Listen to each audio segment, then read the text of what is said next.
my short time on YouTube, there's one game that I've been waiting for to come out that I backed on Kickstarter. I think it was January this year when the Kickstarter actually finished, and that was Gods of the Forbidden North.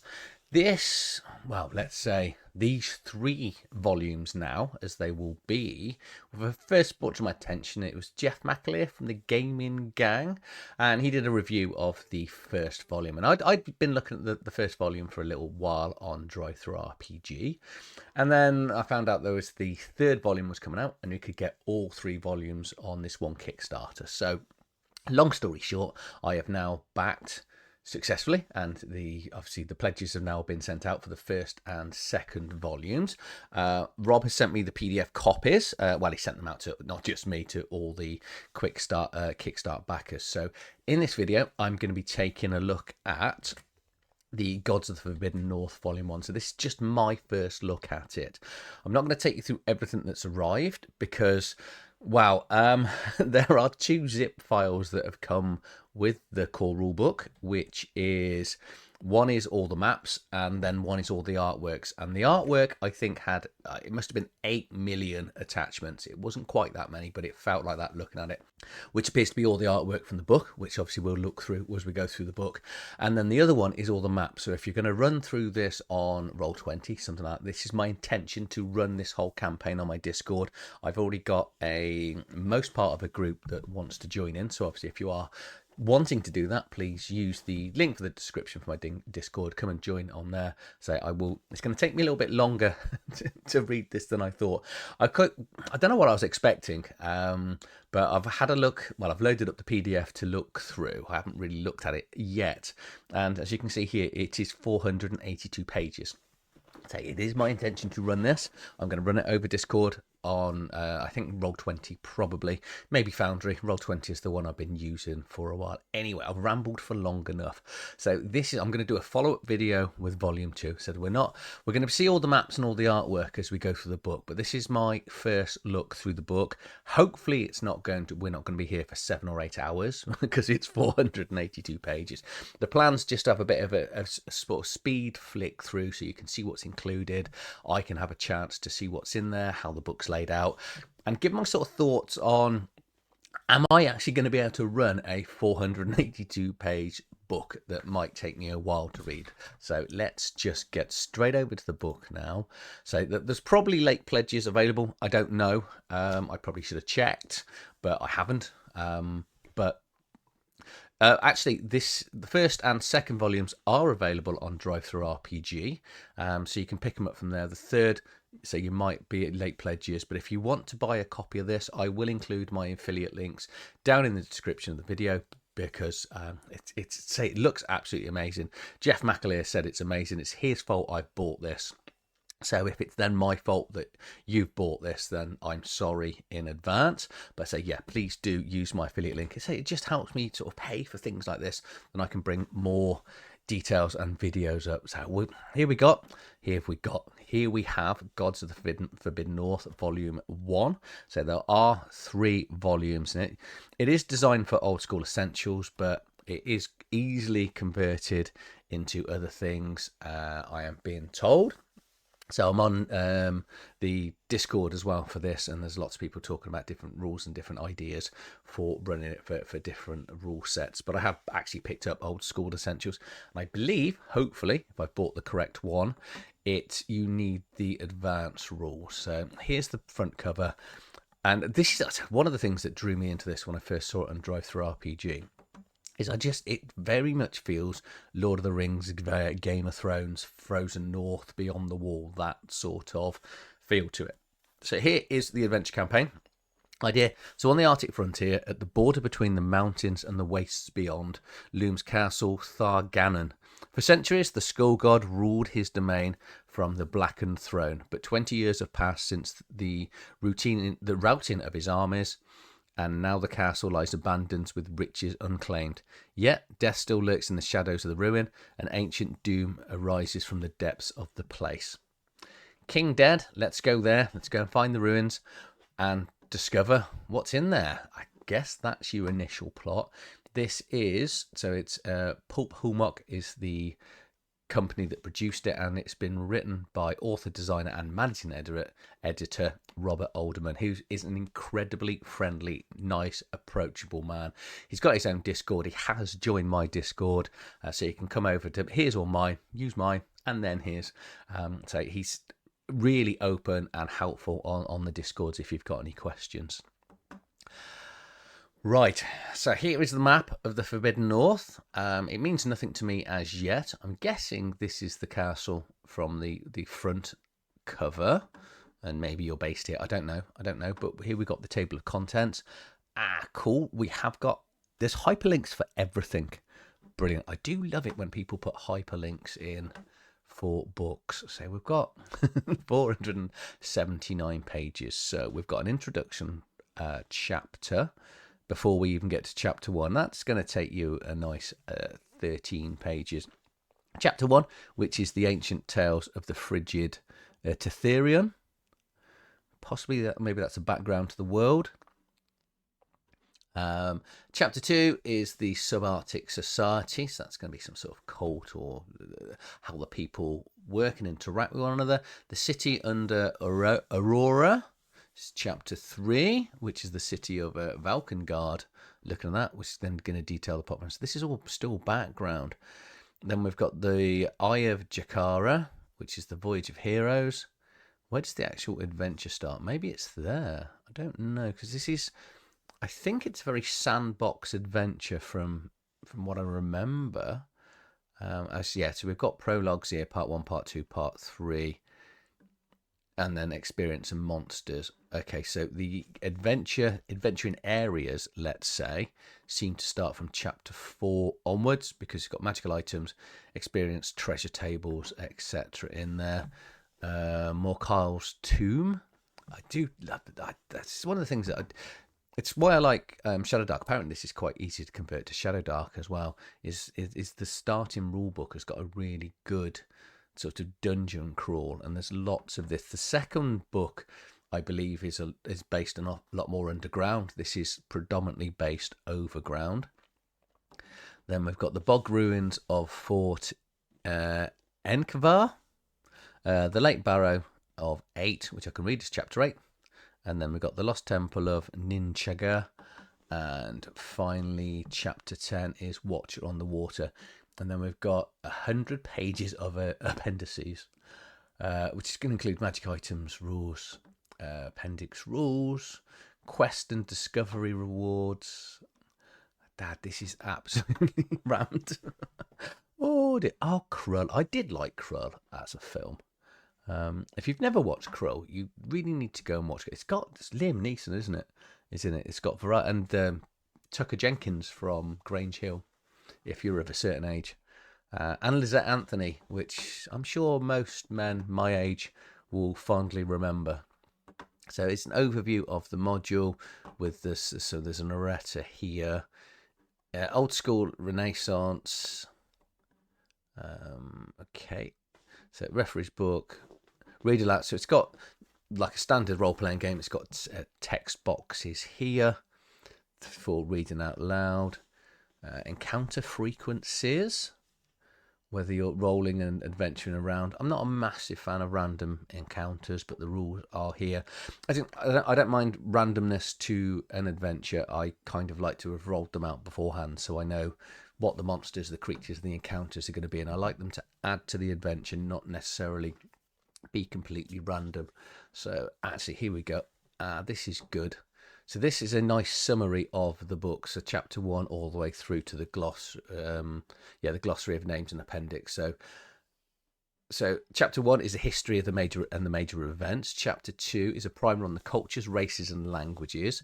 3 is the port city of Valkengard, which I'm assuming is this, because that looks like it's on the sea. So that's an easy assumption, I hope. Then we've got the I chapter, which is a starter quest, easing players into the setting and guiding them together as a group through the character creation process while kicking off the campaign, which is for first level characters. Oh, that's really good. So it actually tells you the levels that the players should be when they get to the different bits. Okay. So we've got the Land of the Long Twilight, which is a grand overview of the entire wilderness, the geography of Tetherion, including the weather, the light, terrain features, wandering monster tables, and a huge list of minor encounter locations. Mordecai's Tomb, the legendary, that's going to be pronounced wrong, the legendary trap tomb of the Warlord, which is for first level. Then we're into second level, the bog ruins of Fort Enkenvar, the island in the Hibernal Boglands, with its old imperial fortress on top, occupied by a band of slavers. And then we're still, oh no, we're going to third level after that. So late into the Barrow of 8, to the Cursed Barrow Hill, holding the undead remains of the 9 ancient champions. 9 champions, Barrow of 8. It'll make sense when we get there. The Lost Temple of Ninchaga, the ruins of the ancient destroyed temple of the Water God for third level. And then finally, chapter 10 is going to a site for fourth level characters. So it's the primal tower erected by the star-dwelling race that holds the incredibly devastating weapon, a horror from the ancient past, and a cult of mad stargazers, which is a dungeon site. Okay, so let's try and just not get through the book. I don't mean it like that, but so we've got a long way to go, and I'm only on page 19. So we've got Running the Gods, campaign summary. Okay, that's going to be really handy that we can get. Hopefully that will just summarize the whole of this book that you like to see. And then we've got chapter 1, which is your history, timelines, and a little bit about the world. That's good. They make present day year 0 or year 1. So many days, so many of these games will have timelines that are negative and positive dates, and you never really know when the initial things. So we've got, oh, wow, so that is a god sort of floating above. This is taking you properly back. That is pretty mean. Look, actually, I've just seen the size of this little dude here. That is ginormous. Okay, boobs. I'll edit that out. I probably won't. So this is all the history. Voyage of the Skull God. That's very Planet of the Apes-y. Mum-Ra crossover. Artwork's absolutely ace. This is good. Okay, so then that is all your history to read up until present day. And then we've got all the cultures, so the Arctic languages here on the tables, cultural values, different clans and class, well, not clans, but areas of people, sort of counties, tribal areas, I assume that's going to be. The overall organisation, rites and rituals. Hookman, he's probably got a proper name, but then Hookman. The Fellowship of the Smiling Cloth. Wow, so there's all the clans, cults in here. It's going to take some reading. Now, I'm just going to hope that once we get, so this is the city by the coast, isn't it? Valkengard. This is your port city. And here we've got some stats here for NPCs, so archers and sergeants, all included. Nice and easy in here to follow. The font's quite nice, actually. So it's done in an old school thing, but it's not too small. So it's pretty easy for me to follow and read. I do like the fact that there are lots of paragraphs, which again makes it easy. We've got nice, clear titles, sections. Yeah, so this is your city actually, and it's all. So all these maps here. Say I've got a PDF with all the maps that are covered, every single map in this book, all the artwork. We've got separate PDFs that if you have backed the Kickstarter, I think there's an option to do that on DriveThruRPG to buy the additional stuff that's going on. But this is all just, then we've got rumours. That's a giant, isn't it? So looking. Right, and this is now where we're getting into the campaign setting. That's that creature from earlier. So this will give you your prologue, detailing with the characters. A wake-up call. Hey, you dead? Wake up, Captain orders. A grim sailor shakes your cot. We're nearly there. So you're coming into the port and start. That's quite good, actually. So you're starting, know nothing about the world and coming in there. Standing in a hurry, your head hits the gun deck ceiling planks. Mind your cabin space, he laughs, and slap in the hull. Spacious as a coffin, ain't she? You should go and wash your head, and I'll wait here till we're done. So, relieving yourself, you splash water on your face into the hazy mirror bolted onto the bulkhead. So, yeah, so you are starting completely afresh, knowing that that's a really good way of starting a huge adventure campaign setting, because the players then don't need the prior knowledge. And the thing that's always intimidating about running these, so I'm trying not to spoil, hence the reason I'm just sort of like looking through and picking things up as I go along. But for me, what I really like about that is you're going to read this, you're going to have a load of NPCs and different parts. From, I think there was 4 parts for this chapter. But if you get things wrong, it doesn't matter. The world just becomes yours. So you can take the world within the book and just put your own spin on it, either deliberately or accidentally.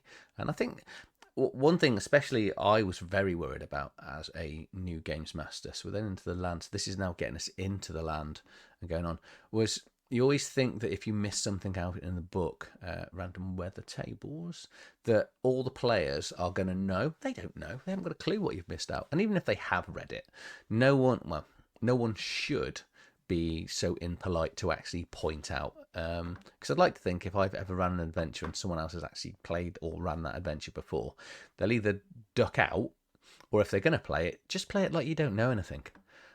We did that with Drakenheim, actually. I ran the Dungeons of Drakenheim campaign for about a year and a half, and one of my players had actually watched all of the campaign up to a certain point, and then once I started running it, he just stopped watching it. So he was fully aware of what was going on through most of it. Oh, dragons. I do like the fact that dragons are going to be in here. There's lots and lots of undead. Yeah, so he didn't, he just pretended that he wasn't aware of what was going on. And mostly when there was encounters and decisions for the party, he kind of just sat back, allowed the rest of the party to pick what they wanted to do. And he just kind of went along with it, which was, I thought, really, really helpful. So here we've got the hex-based map of the land. So this is the same map that's right at the start of the book. And let's just zoom in a little bit. Oh, always goes wrong when you're trying to zoom in. So you'll see hex-based maps. This is old school. So we've got a key down the left-hand side here for the type of lands that we've got: farmlands, forbidden coasts, etc., boreal plains. Then each section has got a number. So how the numbers go in, so they're going across and down. So this is 120, 220. So it's going up, down, up, down, up, down, across in 20s and then numbers. So that's going to, he says, with utter confidence, when we go through this, it should then have sections. Okay, we've got a second map with towns and places of... Okay, players map. Okay, that makes sense. So you can hand this out to the players, and then you've got the Games Master's map, or referee's map as this is, with all the forts, towers, shrines, village, towns, cities, castles, stones, monuments, totems, shipwrecks, camps, forts, watchtowers, whirlpools, and then this star here is special. So as we get through the book then, these numbers should be... here we go. There you go. So village of... I'm going to struggle to pronounce this. Ralef, I think, which is 10. So if we come down onto here... So we should be able to find... Feels like I'm patronising. I don't mean to be patronising people. It's just if you've never used these hex crawls. So was it 1-3? Sorry, I'm saying, yeah. So we're up here, which is where the village is. Okay, so that's nice and easy to follow. And because of what Rob's done, so I've got these as separate parts. So let's go to 1-7 to the Bugbear Camp. Let's just go and have a look at 1-7. So just quickly. So 1 here. This is a little bit difficult to read with the numbers. I'm guessing we'll use the other one. 1, 7. Here we go. Here's the bugbear camp. So it's in this square here. So in the players. So if I go to the games master one, does that mean we've then got something a little bit more interesting to show us on the map? 107. Yes, we have. Here we go. So that is a camp there. Hopefully you can see where my pointer is. I was going to point on the screen then. That wouldn't have helped either, would it? Sometimes I'm as stupid as I look. And that should be a little camp sign. Here we go. So there's a little camp sign there for that. And then, yeah, that's cool. That's nice and easy to follow. And I've just made it a little bit small. So when they get to the bugbear camp, you will then have a description of the bugbear camp. You've got a chieftain here. Okay, no hyperlink for the chieftain. However, you don't need it because just looking down, we've then got the chieftain stats in here. A little bit of development points, things to go through for other different maps. It's very clear where, so like here, saying is, it will, they raid a different camp and it tells you the area of where they're going. Okay, that is really nicely laid out. Good NPCs, some actual stats. Mummies. Okay, there's a bit of an ongoing theme here. That's a big. I don't like sharks. Well, no one really likes sharks, do they? They're nice to look at, but you're not going to jump in the sea next to one. Okay, so again, you're going to carry on through the artwork. So this is just covering that area of the book, first section.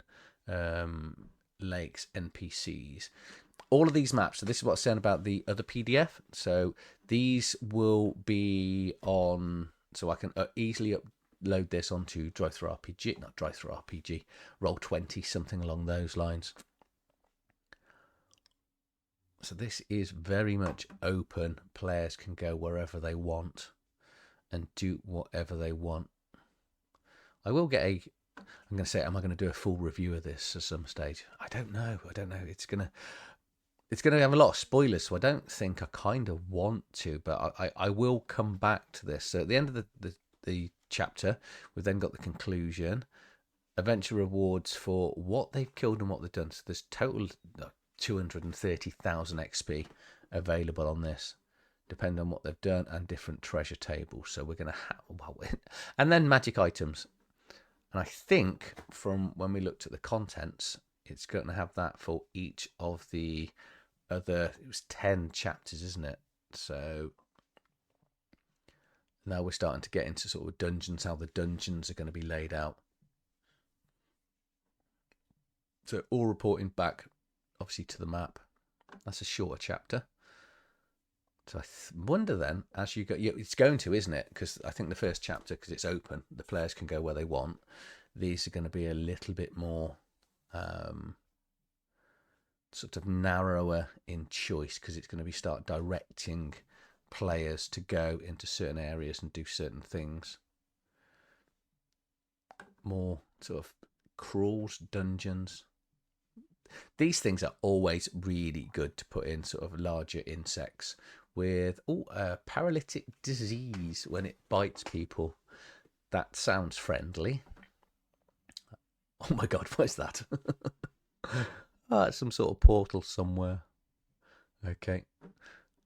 Oh wow, this is just, I can see why this has just had such amazing reviews, and everyone's sort of raving like this is the adventure, and well, not the adventure, this is the campaign to run, and why people want to get in on it.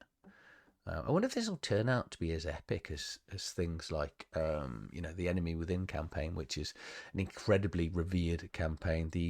What's the Pendragon one, the great campaign that lasts for sort of 400-500 years, running through sort of the King Arthur and sort of many stages. This looks as epic as this. So hopefully I haven't spoiled it, but maybe there's a spoiler there that going into the tower, which is your end bit campaign. The good thing is you can't see the stat box, but yeah, don't cross over the bridge. The bridge might collapse. That's just brilliant. Okay, just going to speed up because that's right at the end. Okay, so there's the conclusion. Right, so appendices. What have we got? This is your monster manual. Okay, no artwork for monsters, but there's brief descriptions in here. Yes, we've got the descriptions. So it's going to send you back to the certain areas and spells to say. Should have said from outset, you are going to need the core rule books for Old School Essentials or whichever game you are going to run this alongside. But if you look at the, where we got stats here,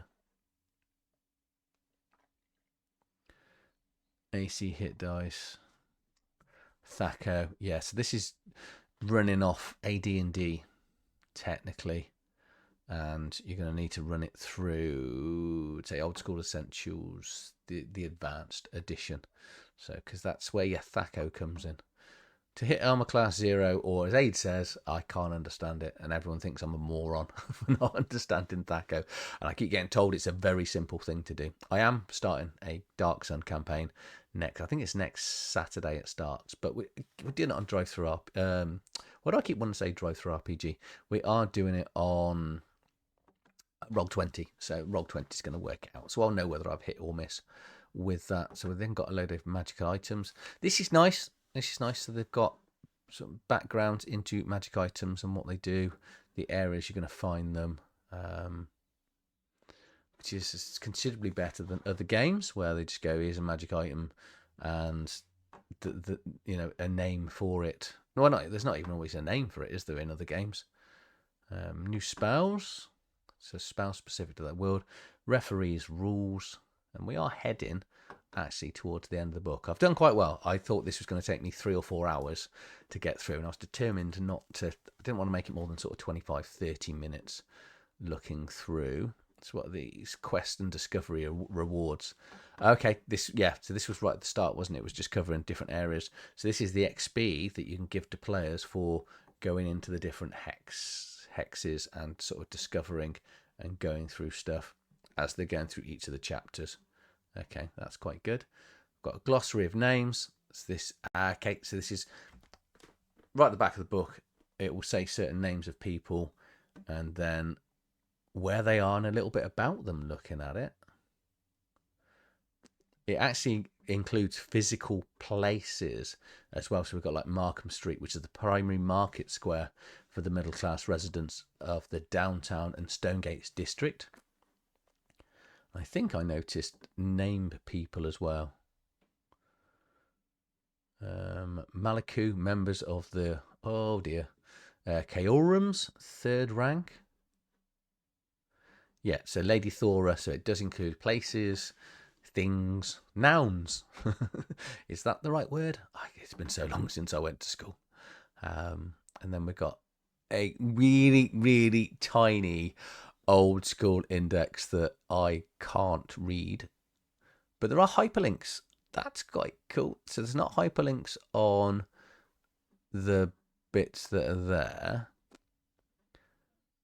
but there are hyperlinks to all of the pages. Wow, that is pretty good. And so it is broken down. So you've got things like special abilities, they're not going to, so look at age here under a special ability. I wonder if it's got an A for age as well and whether it does it. No. Okay, so there's going to be a little bit of work cutting in, I think, for the index. Hardly the biggest grumble in the world.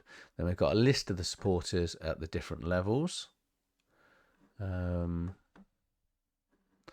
Elder Goddesses of the North. So we've got Christine Alderman here. I'm assuming she is related to or married to Rob. If not, it's nice coincidence. I'm not in this book because I've only just backed it at 3rd, but I do like it when things are created on Kickstart or any other crowdfunding website. I should say that people actually bother to include the backers' names in there, because that's a nice little bit of just a give back. It's a couple of extra pages. And then finally, we've got the character sheet at the back. That is absolutely ram-packed. Well done, Rob. I'm not the first person that said that, and I'm definitely not going to be the last, but that is such a good looking book. And it seems to be really well laid out. Obviously, I'm going to now spend... I was talking to the Red Mage about this. Red Mage GM, he's got his own YouTube channel. He's been doing this for a lot longer than I have. Go and support and back him as well. Really, really nice guy. And he's basically... he's planning to run this at some stage, and he's lying in bed every night, and he was just saying about how he's just reading this book because he's trying to just consume the book to get to a stage where you can be ready to go. And I was thinking, I'm going to do all 3 in one go, but I think it might be a stage like I'm doing with the Enemy Within campaign. Read and fully understand a book. I've read, saying that I have read all 5 books of the Enemy Within campaign, and I'm going through each book separately to keep it. And I think I'll need to do this, but hopefully that if I just go back to the one chapter, where was it, right at the start, not the time frames, I think it was the sort of what's going on. I've gone too far, I think, but the campaign summary, I'm really hoping I do love this one, really hoping the campaign summary just helps you sort of understand what's going on. I think, from looking at it, undead people, there's going to be a fair chunk of undead stuff going on, but we shall see. If you found this video helpful, I know it's been it's not a review, I've just been looking at it in my own time, but yeah, if you've enjoyed this and this sort of content, please do like, share, subscribe to the channel. I'll see you on the next video, and I'll come back and I'll do volume 2 in the next couple of days. If not, might have a flick through. It'll be up in the next couple of days.